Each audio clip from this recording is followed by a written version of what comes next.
ой, салам алейкум иним. Кандай, жакшыбы? Ой, жана менин кулагымды операция кылган сенсиңби? Ошо врач сенсиңби, балам? Алейкум ассалам. Ооба, ошол врач менмин. Жакшысызбы?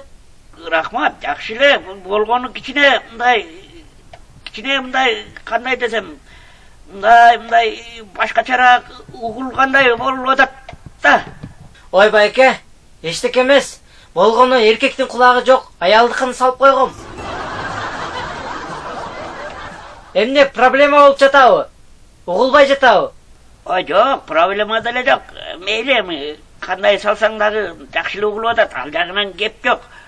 Ошо болгону мындай бирөөлөрдүн айтканын мындай түшүнгүм келбей атат да, түшүнгүм келбей.